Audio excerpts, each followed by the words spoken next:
Good evening, everyone, and welcome. My name is Jeremy. I'm leading these sessions this month. So this month we've been discussing practices for dealing with afflictive emotions, and last week we were talking about dealing with anger, and tonight we'll be looking at practices for dealing with attachment and talking about what attachment is. I notice we've got a few seasoned meditators in the room, so it's good I can ask them questions if I get stuck. And they can tell me if I'm saying something that's not right. So as usual, this session we'll do some meditation, and I'll present a bit and we'll have discussion. And I encourage you to put up your hand and raise questions and make comments as I go along. So we'll start off by doing some meditation. And so as I keep saying each week, what we're trying to understand and practice is these mental tools or meditational tools of mindfulness and alertness. Alertness is sometimes called vigilance. So mindfulness means remembering the object of focus, the thing you're trying to focus on when you're meditating. And alertness means observing the meditation to see if your mind has wandered off. So these are the main two tools that we're trying to firstly recognize and then utilize in our practice. And these are very powerful tools for meditation. And if we can develop these tools, then those in and of themselves are powerful, mental tools for pacifying these afflictive emotions. Anyway, I'll talk about that more later. So last week we did a meditation which involved firstly concentration and then analysis and then some visualization. So tonight we'll do a similar meditation which involves firstly concentration and then a visualization.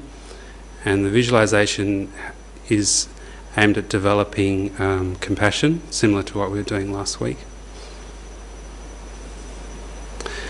Okay. So firstly, just sit in a comfortable posture. The main thing is to have your body and mind relaxed, but also alert. So you find that meditation is one of the challenges is striking a balance between alertness and drowsiness. So you're trying to find a balance between those. So you don't want your mind to be too distracted or too drowsy. So for that reason, we have our back straight to keep our mind alert. And also we have our eyes mostly closed to minimize distraction. But also have our eyes slightly open to let some light in to avoid drowsiness.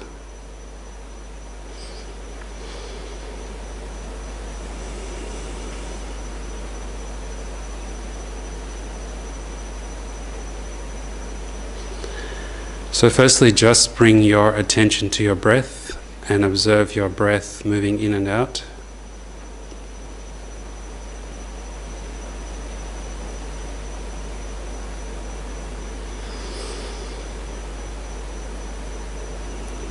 So it can be helpful to decide to stop thinking about things that you've been preoccupied with during the day. Just put them aside for the next hour.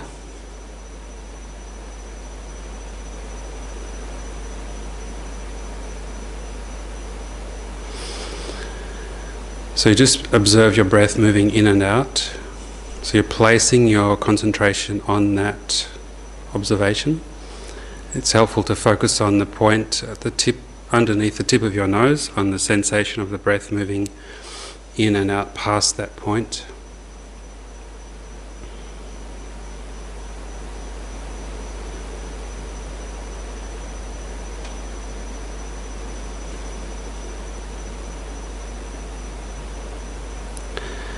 So try to place your concentration there for the duration of 9 breaths. Breathing in and out is 1 breath.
So after 9 breaths, check to see if your mind has wandered or whether it's staying on the object.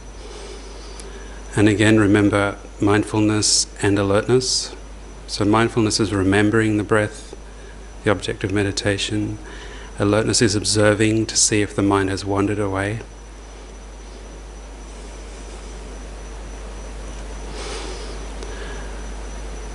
So now visualize that as you are breathing in, you're breathing in white or golden light, or whatever color you want to, and visualize that the light is completely filling your mind and body and filling you with a kind of blissful, purifying wisdom, enlightenment energy. So you can think of it something that removes all your problems and your afflictive emotions, and that as you're breathing out, you're completely expelling all of your problems, afflictive emotions, and if you want to, you can visualize that as exhaling out dark smoke or something that represents those afflictions and problems. So you can be creative with these visualizations and do them in a way that you feel comfortable with. But the idea is you're breathing in positive energy and breathing out problems, negative energy. So just focus on that visualization for a few minutes.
So if there's a particular mental affliction or problem that you're experiencing, you can visualize that you're breathing that problem out, expelling that, and breathing in the remedy or the solution to that, purifying that problem or that pain.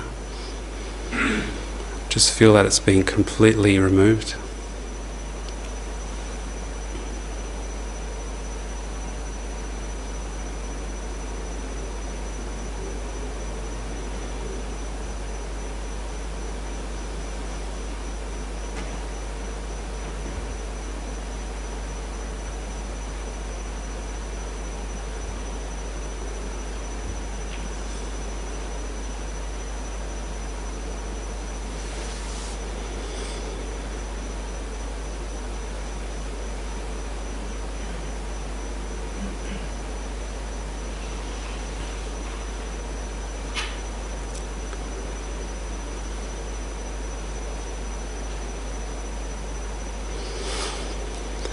So as tonight we're focusing on attachment, you can use this visualization to imagine completely removing attachment.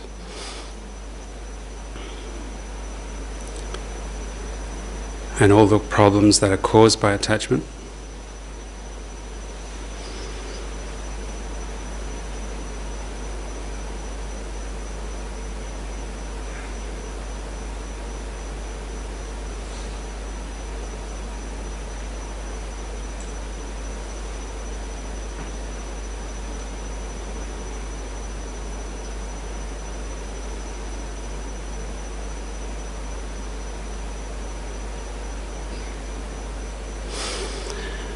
So then you visualize that you've reached a state where all of your problems are completely removed, all of your faults, afflictions, and your mind and body are completely filled with this positive, enlightened, loving, compassion energy.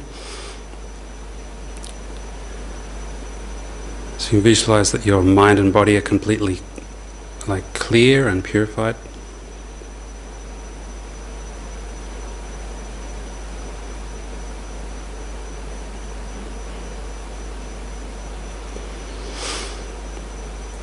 And then you visualize that from your heart this light radiates out and goes out to all other beings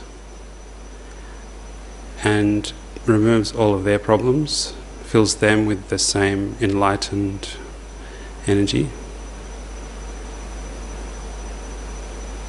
So you can start with the people, for example, in this room, and then extend it out, or to the people you're closest to in your life, your family and friends. And just gradually extend that visualization out to include as many beings as you can visualize.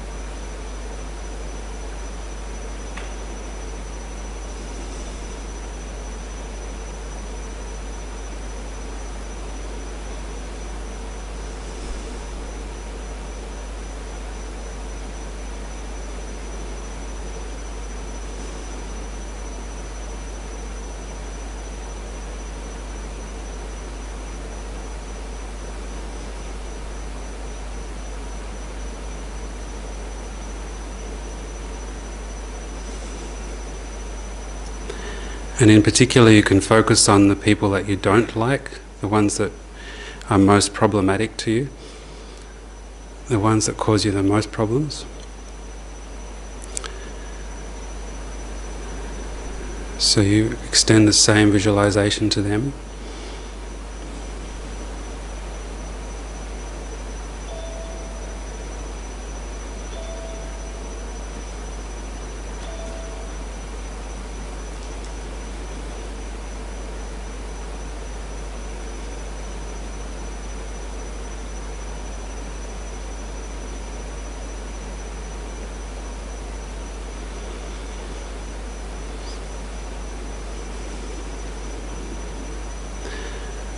So while we're doing the visualization, we're still using mindfulness and alertness. Mindfulness, remembering the visualization, keeping it in mind, and alertness, checking to see where the mind is wandering away and bringing it back if it does wander.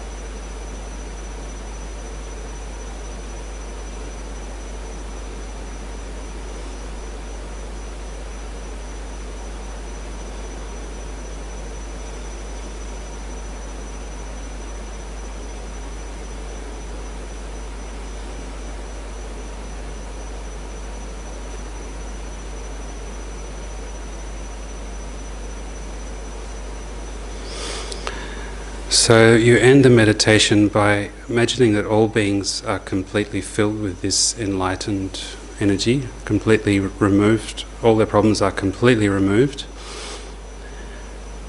All their afflictions and negativities and suffering is completely gone. Your own and all others. And then you visualize that the light withdraws back into your heart.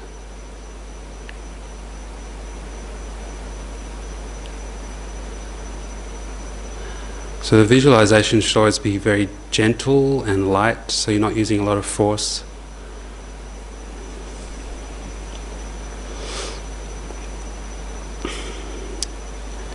And then just end the meditation there.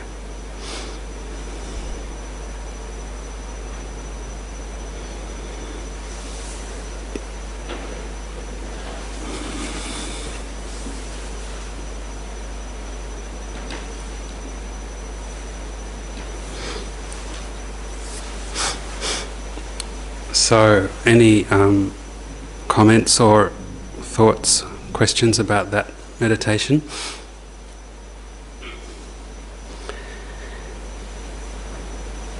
Some people have commented that they don't like visualization because they think it's sort of just like a fantasy and doesn't really have any bearing on reality, which I think is a fair observation, but I think it's important to understand how merely visualizing something is a way of sort of familiarizing your mind with an idea, for example, compassion. So perhaps you can see by focusing on a visualization like that, where you're imagining helping others, that it's a way of familiarizing your mind with that way of thinking, and also I think giving you confidence that you can actually help others, that we do have that ability, and sometimes we lack the confidence to do it, or we feel sort of a bit reluctant or afraid or something to help others. So it can be a way of getting into your mind into that sort of way of thinking. Yeah. Anyone not like that meditation? It's okay to say so. Yeah. Another person I remember saying, doesn't that make you feel a bit arrogant, if feeling like you can, free all beings from suffering? Isn't that could be a form of arrogance? So I think that's also a fair point, and you need to always check your motivation or your attitude, and if you feel pride developing, that you need to check that, and then you can do other meditations to pacify pride by thinking how we're all equal. And like we did that visual meditation last week on equanimity, on the equalizing ourselves and others. Okay, so and as I said before, the practice of mindfulness and alertness is in itself an important practice for overcoming afflictive emotions like anger and attachment and anxiety. So as Geshe Doga, our teacher, he says that his best friends are mindfulness and alertness, because they by using only them, he can keep his mind happy at all times. He says they're the only friends that I need. So I think that's a really important idea.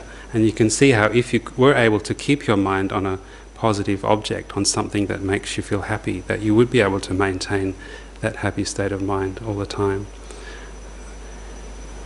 Do you think that's possible?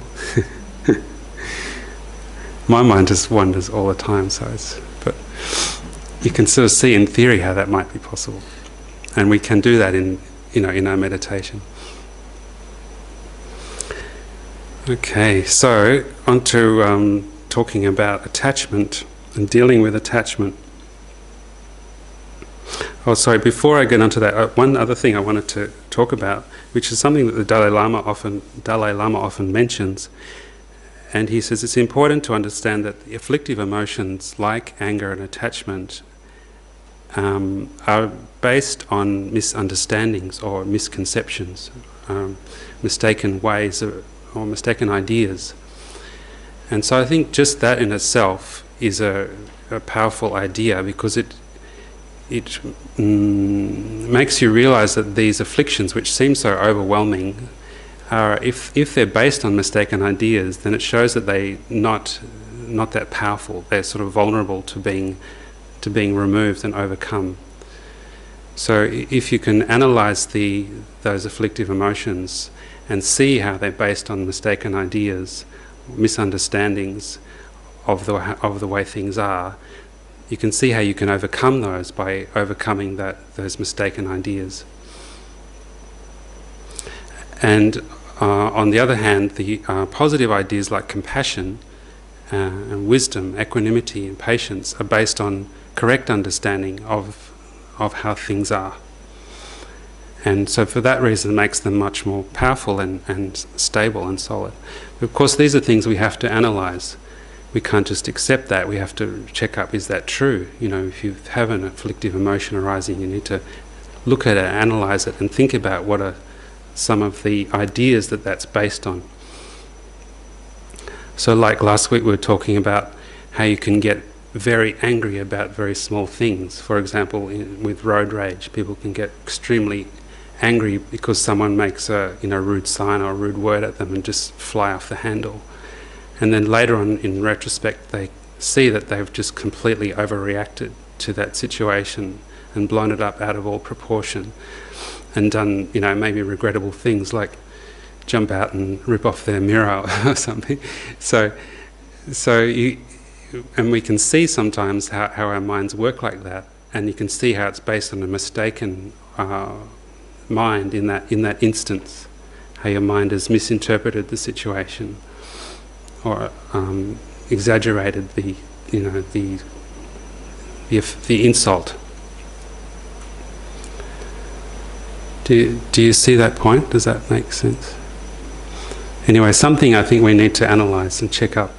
But I think just that in itself, if you find that to be the case, that gives you a lot of I think encouragement to see how these afflictions are based on mistaken ideas, and the positive ideas like compassion, patience, etc., are based on correct understanding. So if that's the case, it gives you a lot of, I think, motivation to overcome them.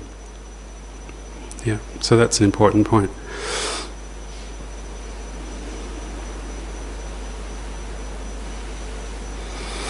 Okay, so what is attachment? That's an important question. And I think it's there's a bit of a translation problem with attachment, and I don't think English really has an exact equivalent to the word attachment, or how it was used in Sanskrit, for example, or in traditional Buddhist countries. So I think the closest we've got is attachment. But what it's referring to is a state of mind which firstly exaggerates the good qualities of a thing, and it can be almost anything, and then based on that exaggerated view of that thing seeks to be close to it, become close to it, or possess it, or consume it, or own it. And so we become attached to people, for example, is an obvious example. and attached to objects, to sense pleasures like eating and having a shower, or various sense pleasures, and to objects, to owning objects.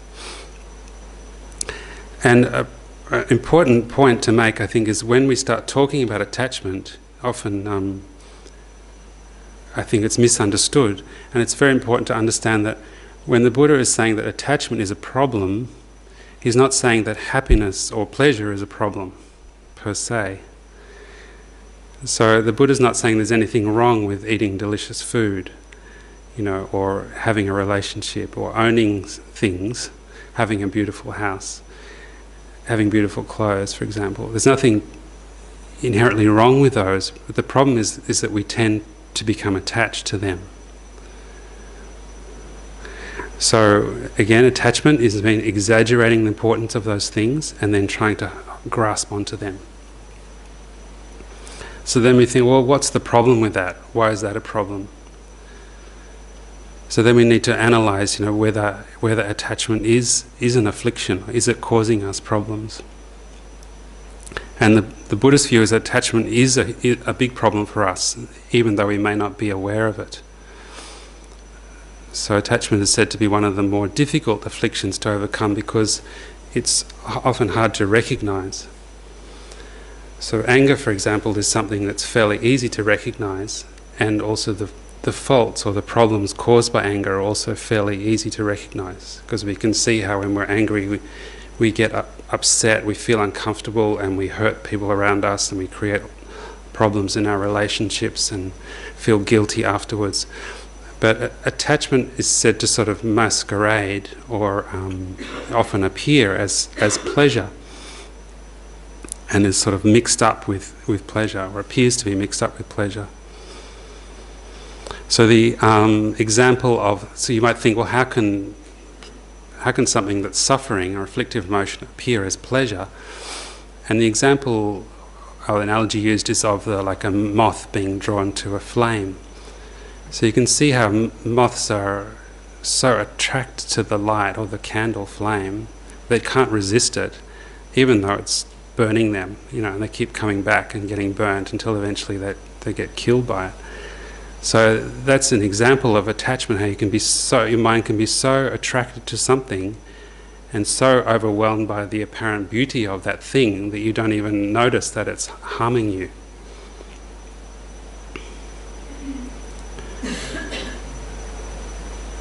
So that's the idea of attachment. So then the faults of attachment is something that we need to be very clear about, because if we're not clear about them, then we have this problem of thinking that attachment is like our friend, something that's useful for us. So that's why when attachment or practices for dealing with attachment is taught, there's a lot of emphasis on understanding the problems that it causes. So this is something we need to be clear about. So what are the problems caused by attachment? So there's a very nice, neat presentation of, firstly, the problems of wanting and not having. So that's probably something we can all easily relate to. The feeling of wanting something strongly and not being able to have it. So an obvious example is, a person that you're really, attracted to or desiring, and then they're not feeling the same way about you. So that's a common problem that people have.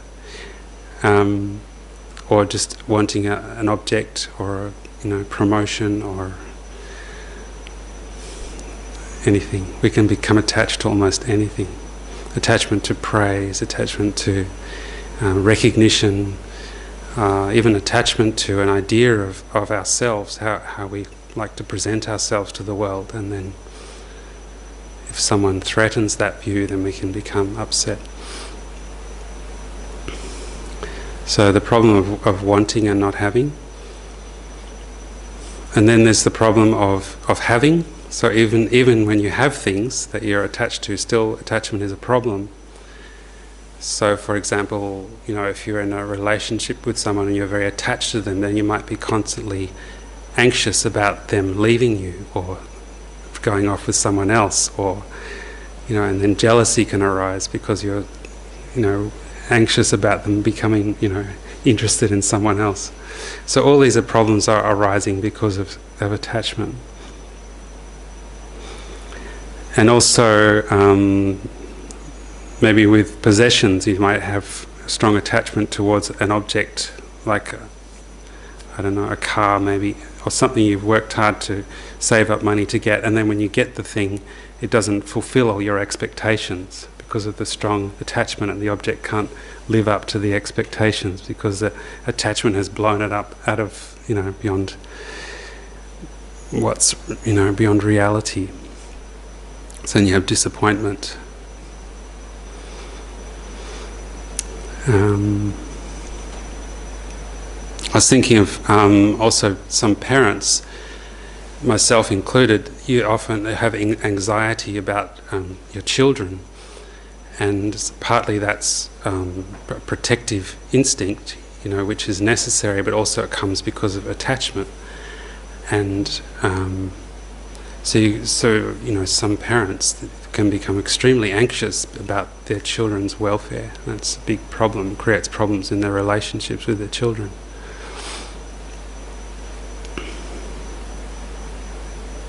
So that's problems related to having attachment when you have the thing. And then obviously, if you're strongly attached to something, then you're going to suffer when you lose it, when you're separated from it.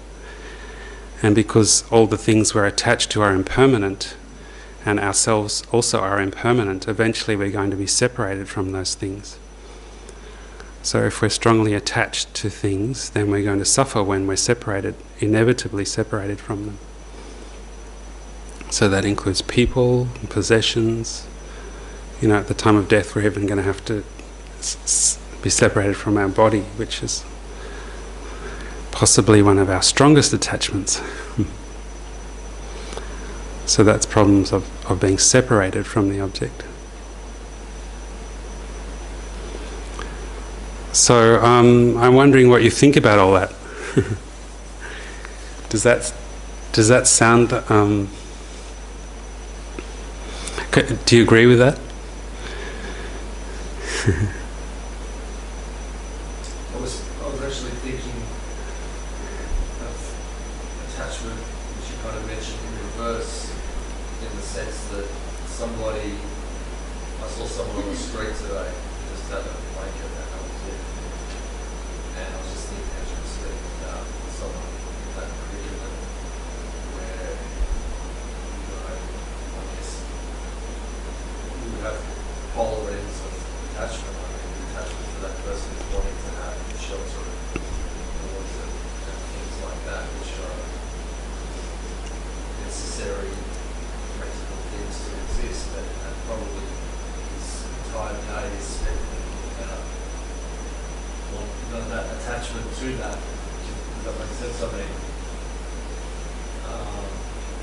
So are you asking like whether their suffering is caused by attachment? Is that what you're saying? Or I don't know if I'm really saying anything about it. Yeah. That concept is kind of reverse in a way, because it's like, well, you're attached to, you've got everything, you've got, I was for something and you're not happy, but then the person that has nothing has an attachment to something else because they're on the other polarity. yeah. There was a good story, I think, at the time of the Buddha, and there was someone wanting to give an offering to the person who needed it the most, and so the Buddha, through his clairvoyant powers, meditated and worked out who needed the most, and he said, "Oh, actually, it's the guy who's the richest in the town, because he has the most attachment, and he's the one who will want it the most, whereas the person who you know, is poor, didn't have a lot of attachment." So, you know, it's sort of I guess making the point that it does come from the mind, you know, this attachment, and how much we need things often comes from mind. But also raises the question of, you know, we do have basic needs, and we have to be realistic about those as well. So it's, very hard to be happy if you're freezing cold sleeping out, in Melbourne, a freezing cold night, not enough food and things like that. So I think the issue is that the attachment, in your case, is probably not effective because it's not really negative energy that's being transmitted out. Whereas the attachment which is effective is the one which casts negative energy and affects other people and is more for the selfish need as opposed to the selfless need. Yeah, it's a good point. So we need to, I think, always check and analyze the feeling that we're having. Is this attachment or not? So then you can think, well, am I exaggerating the qualities of that object that I'm desiring, that I'm wanting? And then, do I have this sort of grasping attitude, feeling that I want to possess it? And as you say, like it's a self-centered view. I remember once talking about attachment, having attachment to your children, and someone was saying, well, you've got to have attachment to your children, that's a healthy thing. So I think then we have to make a distinction between attachment and love and compassion. And as you say, attachment is based on self-interest. So even having an attitude of attachment to your children, if it's based on self-interest, then it creates problems, and we can see that in parents' relationships with their children, where they can sort of be too focused on what they're getting out of the relationship with their children, and it can be creating problems for the child. For example, not wanting them to grow up and become independent, for example, or not wanting them to go off and have, find their own partner, feeling jealous, for example, some can happen.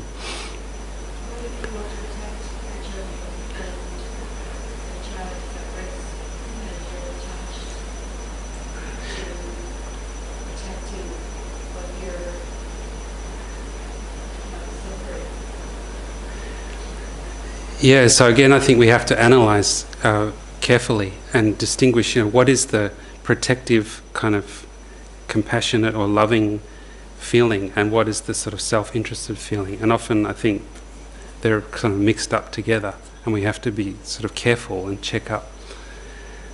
I remember thinking, like if my kids sometimes do something dangerous, like, look like they're going to run in front of a car, or then I often get anger arising. I think, oh, that's strange. Why would you get angry with them? Because it's sort of like they've harmed me by creating this fear in my mind, and you just shout at them, don't do that. I think, well, that's not actually compassion, or it's partly compassion, but it's kind of mixed with my own kind of fear and anger, kind of arising out of fear. So often it's sort of all mixed, but we need to be sort of carefully analyse and encourage the sort of loving attitude, and sort of check up and pacify the selfish attachment attitude. Do you agree with that?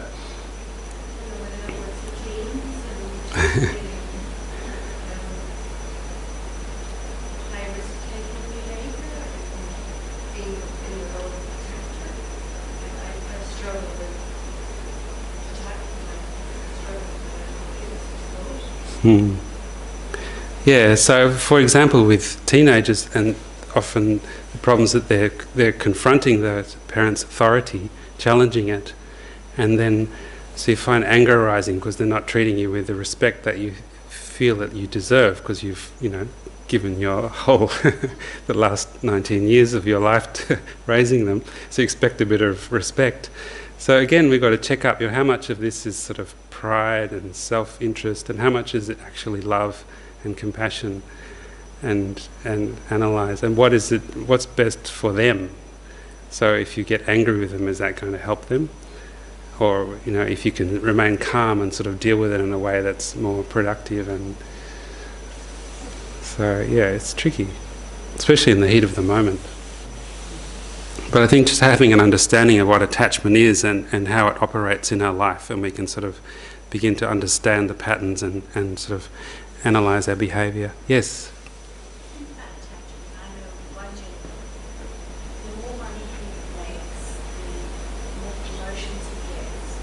The more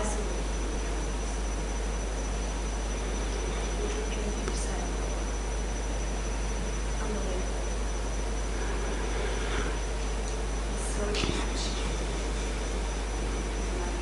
to. Mm.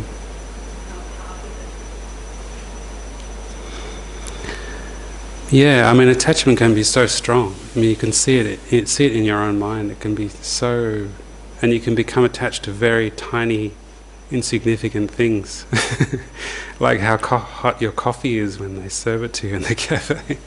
Get upset about the coffee not being hot enough. Anyway, and it's also important not to get too like overwhelmed or too dismayed by your attachment, because I think when you start to analyze and observe it, you can feel a bit, oh my God, like I've just got so much attachment, I'm completely overwhelmed by it, and just sort of observe it in a more objective way, and just see how it arises, how it arises sometimes stronger and other times not so strong. There's a really interesting piece of advice in Shanti Deva's book, famous book, Guide to a Bodhisattva's Way of Life. He says that when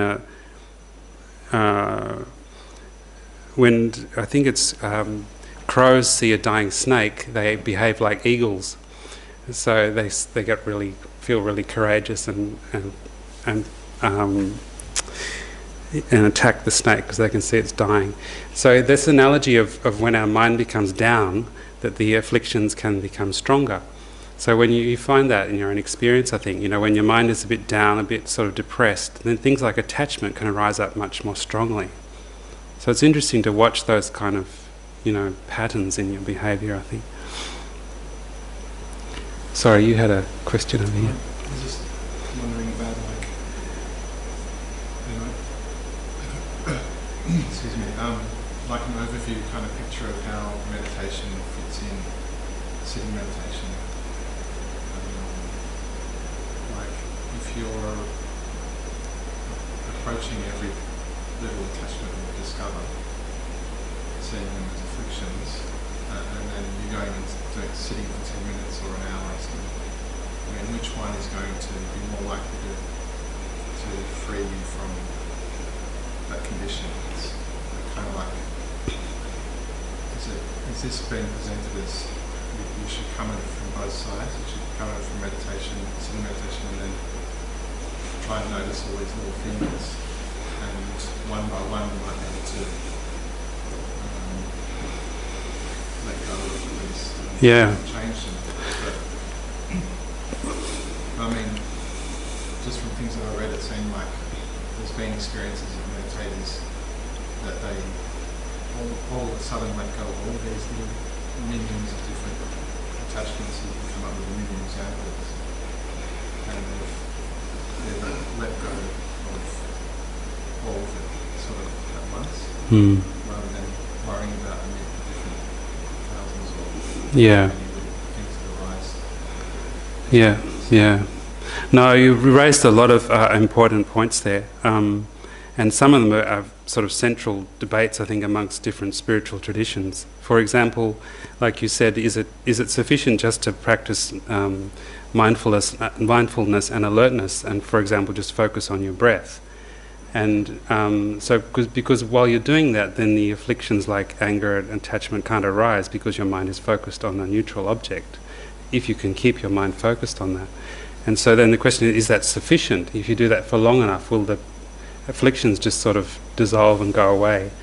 And in this tradition, at least in this Buddhist tradition, is saying that it's not sufficient, that the practice of mindfulness and alertness and just focusing on a neutral object is not sufficient, because as soon as you stop doing that, then the afflictions will come back. So that's why we have to examine the afflictions and identify the causes for them, and then uproot the causes of those afflictions, and do that on a sort of gradual process where you're getting more and more to the base root of the affliction. And the most fundamental root is said to be ignorance, particularly ignorance about the way the self exists. So the Buddhist view is until you uproot that basic misconception about the self, then these afflictions are going to continue to arise. So that's a really important and interesting point there. So you can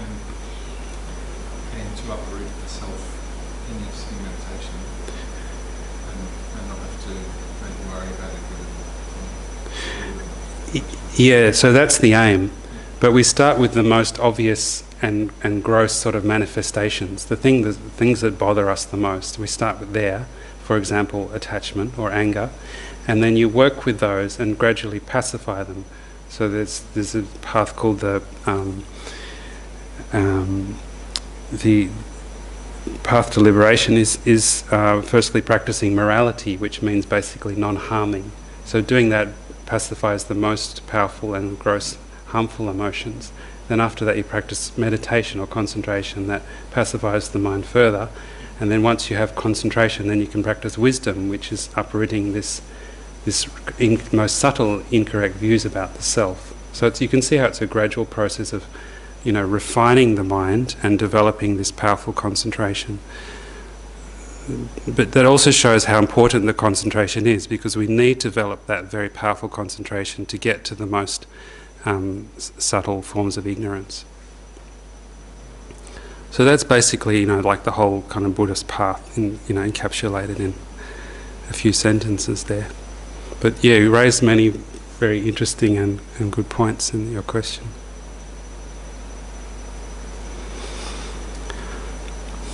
Okay, so hopefully you've got a reasonably good idea about what attachment is and also what the faults of attachment are. And so then the next point is about the causes of attachment. So as I was saying, that attachment arises due to incorrect view. So what are those incorrect views? What are the mistaken views which are allowing or causing attachment to arise? So firstly, as I was saying, lack of mindfulness and alertness. So because our minds are not focused on a positive object, then these afflictive emotions arise. And then also, as I said, exaggerating the importance or the positive qualities or the beauty or the importance of an object. So exaggeration, and then seeking to own it or consume it, possess it. Another important point is the belief that attachment is pleasurable. So as long as we believe that attachment is pleasurable and is our friend, then we're not going to be interested in removing it. So again, we have to identify the problems that it's causing, and also that the experience of attachment itself is actually a form of suffering. So again, this is something I think we have to analyze in meditation using mindfulness. So when attachment arises, you ask yourself, is this pleasure or is this suffering? Is this a problem? So that's also useful practice of mindfulness, to observe these kind of afflictions when they arise and ask those questions. Is this happiness or is it suffering?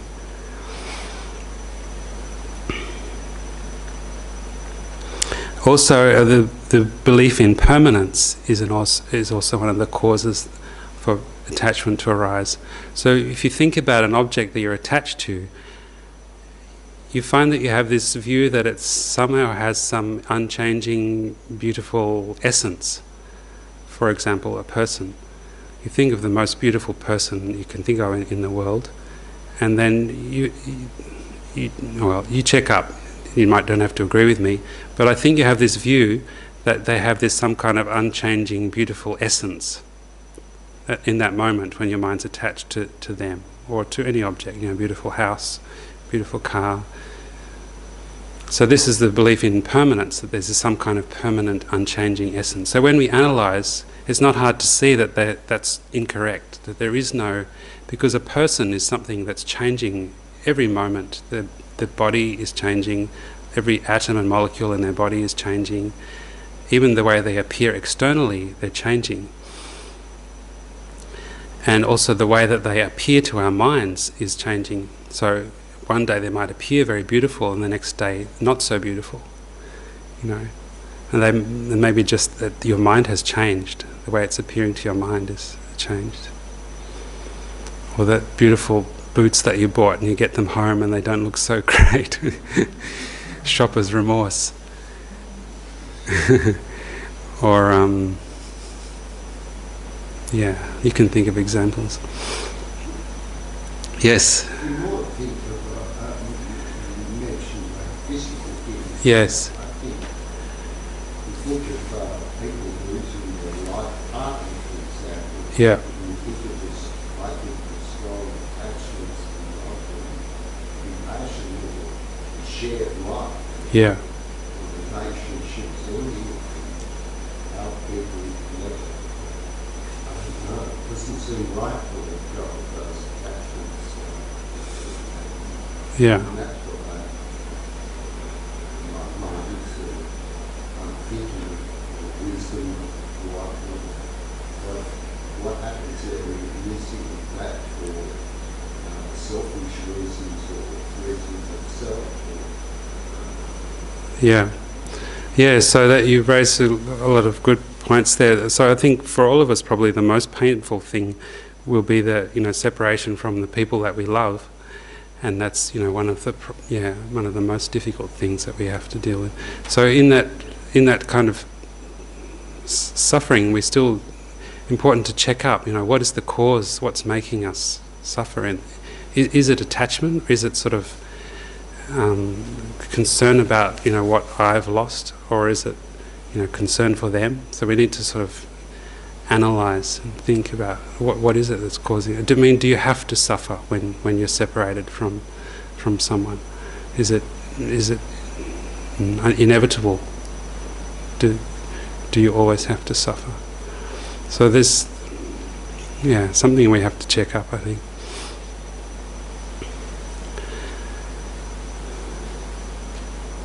Because it's a huge loss, isn't it? When you lose someone close to you, it's like a large part of your life has just sort of been taken away.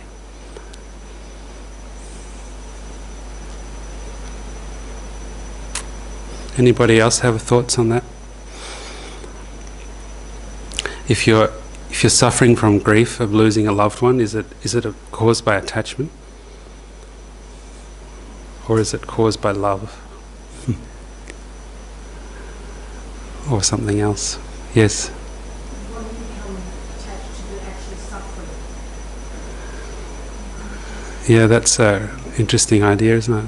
I think probably you could, become attached to suffering. Mm. Can you think of an example? Someone might be. When there's ongoing grief, when there's other people that they have to care for, so that in a position where they've got responsibilities, perhaps it's better if they can find treatment of meditation as a form of letting go. Mm. Yeah.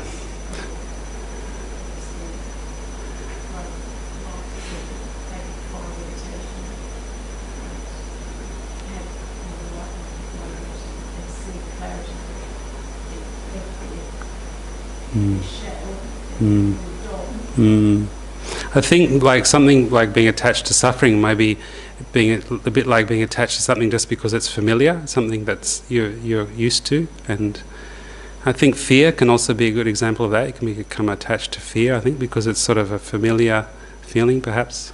I'm not sure. All right, so we're running out of time. So just before we finish, I just wanted to talk a little bit about some of the practices for overcoming attachment.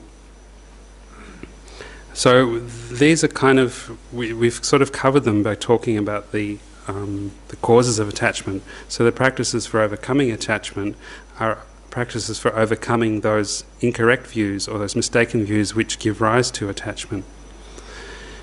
So by practicing mindfulness and alertness, you can stop attachment manifesting. So you can focus your mind on the positive object, and while it's focused, then attachment won't arise. And then overcoming the exaggerating the good qualities of an object is by doing the opposite. So you can focus, for example, on the faults of an object. And you might be familiar with some Buddhist meditations which focus on the faults of the body. Because attachment to the body, our own body, and to others' bodies is a common problem, a common form of attachment. So by focusing on the faults of the body, then we overcome attachment. Because when you have desire for someone's body, someone who appears really beautiful, we tend to completely forget about the faults of the body. We see them as somehow completely pure and perfect. And it's amazing how our mind can be completely able to completely ignore all the problem or the faults of the body. So then to overcome that kind of strong attachment or desire, then you can meditate, for example, on the internal components of the body, like internal organs. So it's hard to become desirous about, someone's liver or their kidneys or intestines. So, and also, the various waste products the body produces, So this is the reality of the human body, but when we're having really strong desire for someone's body, we forget about all those things. It's an amazing act of ignoring those faults. So that's a good example, because it's fairly easy to see the faults of the body and also to see how we ignore those faults when we're having strong desire and attachment, for the human body.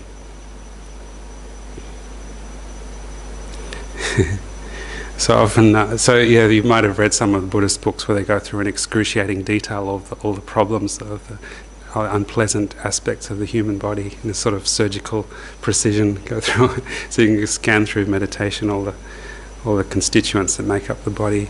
As Geshe Doga says, it's actually impossible to find anything in the human body that you could say is beautiful if you analyse closely. Yeah. And also to see how beauty is a projection of the mind. So we're all familiar with the idea that beauty is in the eye of the beholder. So on one level we can see that, how beauty is a projection of our mind, but we forget that also. So you think of someone who you find really beautiful, and then there'll be other people who don't find them beautiful at all. So why is that? So obviously it's because the beauty that you're seeing is a projection of your mind. And if you analyse carefully, you can't find it in that object at all. It's completely coming from your own mind. So there's an interesting example. I think it's a mythological creature, like some kind of deer or stag, and it's said to, when its antlers hit trees and then gives off an odour, and the stag thinks the odour is coming from a beautiful female deer, so it's looking around for the source of that scent, and so it crashes through the forest looking for it and becoming more and more desperate. And the more it crashes through, the more sort of scent is emitted. I'm not sure if this is a real animal or a mythological creature. I was looking up musk deers on the internet, but they don't even have antlers apparently, so it's not the musk deer. Anyway, you can see that's an sort of nice poetic metaphor of how this desire that we're desperately, this beautiful object we're desperately seeking, is actually a projection of our mind. The beauty that we're trying to get hold of is something that's projected by our mind onto the object. So again, that's something you need to analyse, I think. Look at the object and ask yourself, is that beauty coming from the object, or is it coming from my mind? It seems amazing that you can project this perfect beauty onto an object, because it can seem perfectly beautiful and flawless, and then to try and see how that's somehow created by your own mind. It's an interesting analysis. Okay, so we're about out of time. I think we've covered everything. So that's the idea of attachment, what attachment is and the problems it causes. And so that's something, all I can say is please consider and check up in your own meditation. And when you're having a problem, analyse to see whether is this problem caused by attachment. For example, is this anger I'm experiencing somehow related to attachment? Is this anxiety caused by attachment, irritation, etc., jealousy? Look at the role that attachment plays in our mind. All right, so thank you. So now we have